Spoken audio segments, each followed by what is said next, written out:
Good evening and salutations, my JH fans. I literally sat in this chair for a good 5 minutes trying to trying to explain what even actually happened in this episode. I stopped and I thought about it. It's real simple. Nothing. Well, I think that's actually going to do it. I want to thank you for watching. Be safe if it was only that easy.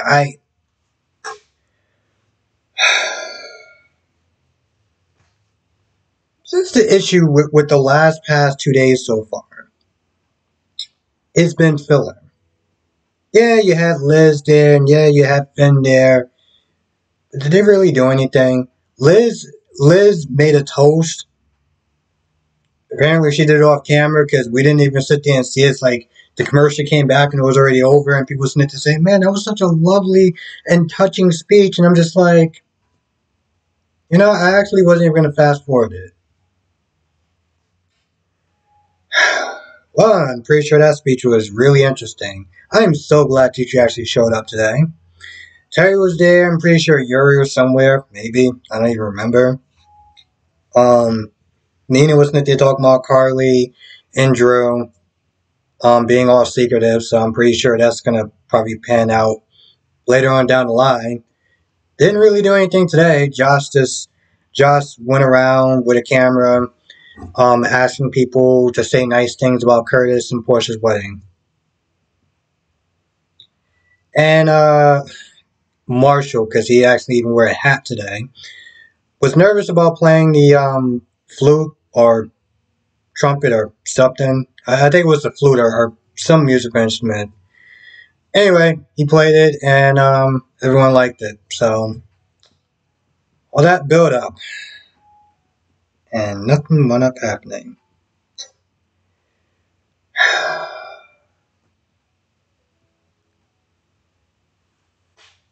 Before I get into more of this episode, which is more of nothing, what are they doing? Now, granted, they showed the trailers for tomorrow's episode. And it looks like it might be going down. And then so, on one hand, great. We're actually going to get a good episode. We're actually going to get some meat. On the other end, it's Wednesday. You gave me 3 episodes of nothing but disappointment. See, when they start doing things like this, it makes me wonder, do they actually care anymore? 3 days of nothing.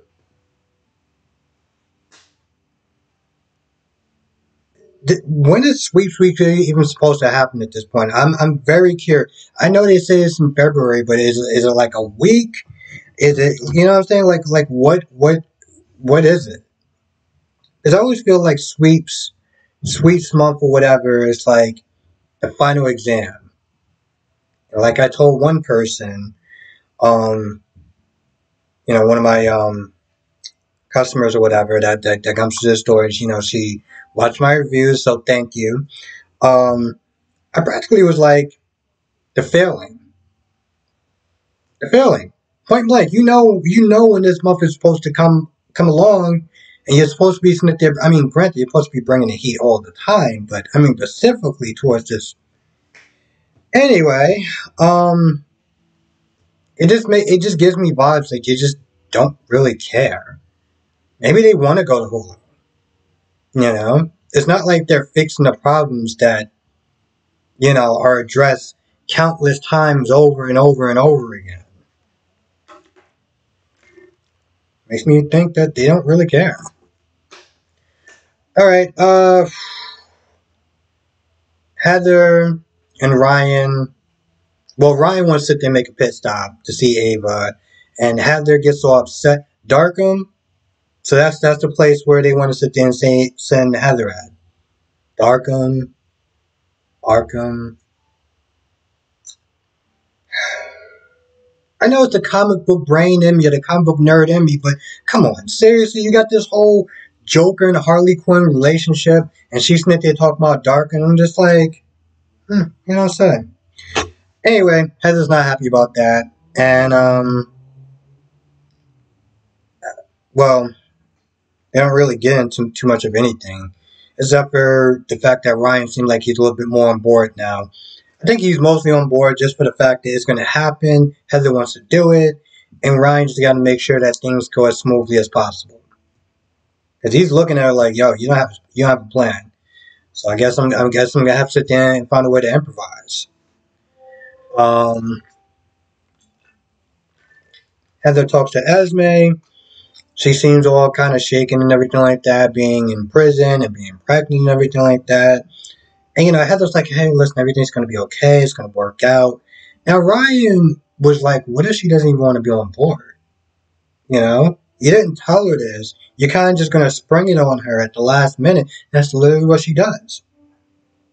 When the security guard is like, "All right, listen, you gotta go back to your cells," Heather's like, "Hey, I'll walk you back to your cell, and I even show you a shortcut."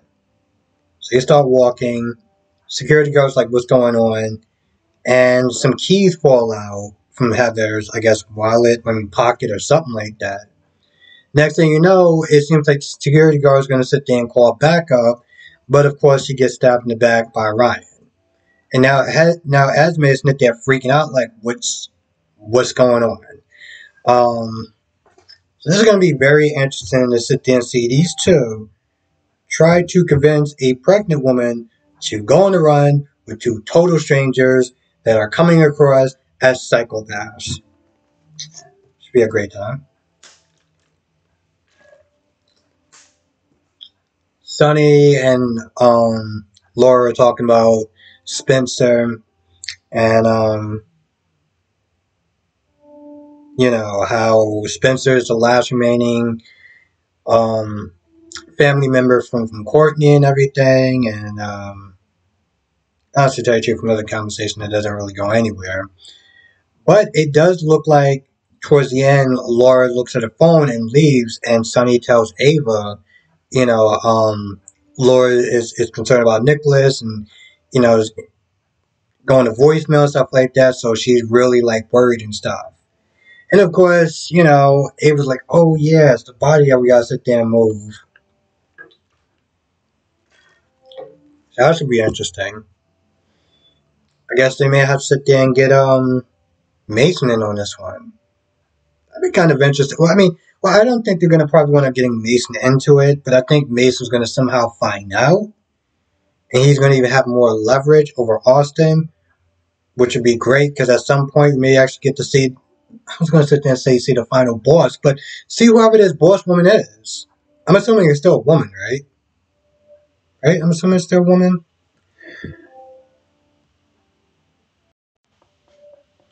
I'm gonna be honest. This conversation was just nauseating between Stella, Trina, and Spencer. And granted, Spencer didn't really sit there and say much. Here's the thing: Spencer said something, and Stella was like, "Well, yeah, this does concern family, and you're not family." And for a minute, I was like, as much as I don't like, AKA Mr. Toilet Seat, he did sit there and say some truthful wisdom as far as like, the longer you take for a secret to come out, the worse it's gonna be. So, she was all like, "Oh, well, you're not family, whatever." But you didn't sit there and tell him to like leave the room. Like you didn't sit there and say, "Hey, leave the room" or whatever. Like, yo, I gotta sit there and talk to her. Because long story short, she just rattles on and prattles on for like a good 30 or 40 minutes, and then all she practically says is, "Talk to your mom." That's it. That's literally the extent of that conversation is, "Talk to your mom."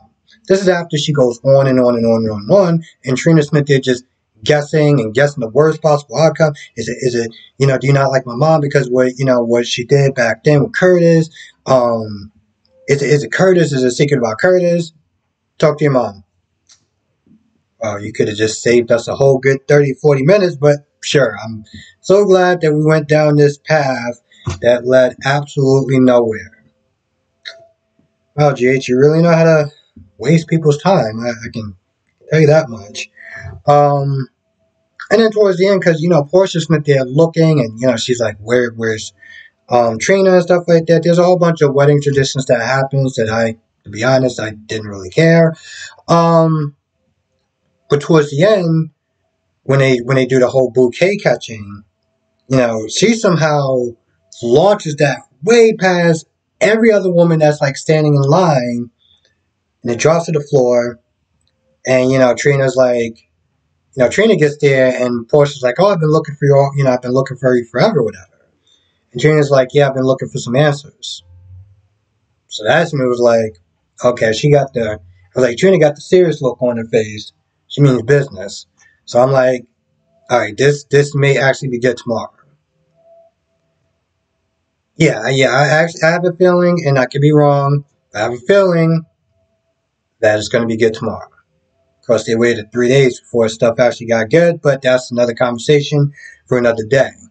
Um, we got Sam and Dante. Now, it should be noted that when Sam is not there telling Dante, because Dante is like, hey, listen, we could sit there and talk to her in the morning, and let's just, let's just, have relations.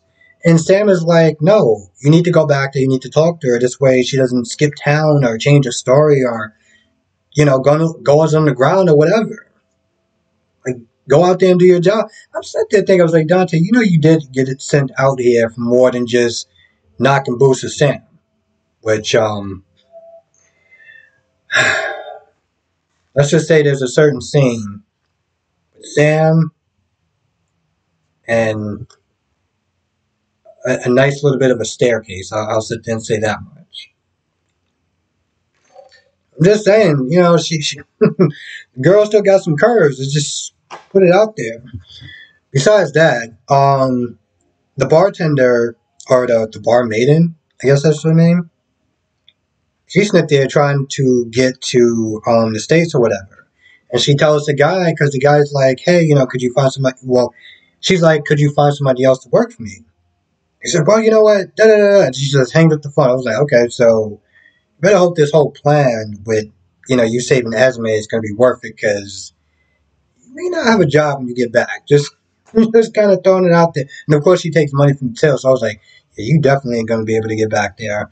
Now, I'm not going to lie, she takes so long to get ready to leave that by the time that she does lock up and everything like that, which seems like it takes her 40 something minutes, Dante is just waiting there at the door.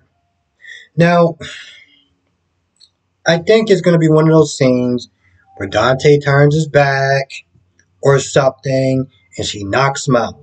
Because, I mean, let's be honest, Dante, he's been known to slip up, okay? And I will always go back to that scene with Kelly where Heather dropped like a fork or something like that. She dropped something and Dante like reached down on the ground. I was like, you do realize that she's a psychopath, right? And you're just leaving all this exposed. And I remember somebody in the comment section was like, well, Dante was not there trying to de-escalate the situation. Are you? I don't even think I actually comment that. I don't even think I actually even bothered to comment that person back because I was just like, you know what? I'm just gonna leave it alone. So I do have a feeling like that woman's gonna sit there and get the upper hand, um, and then flee back to the States or something like that to try to find Esme. And I would do predictions, but I feel like it's going to spoil it for people.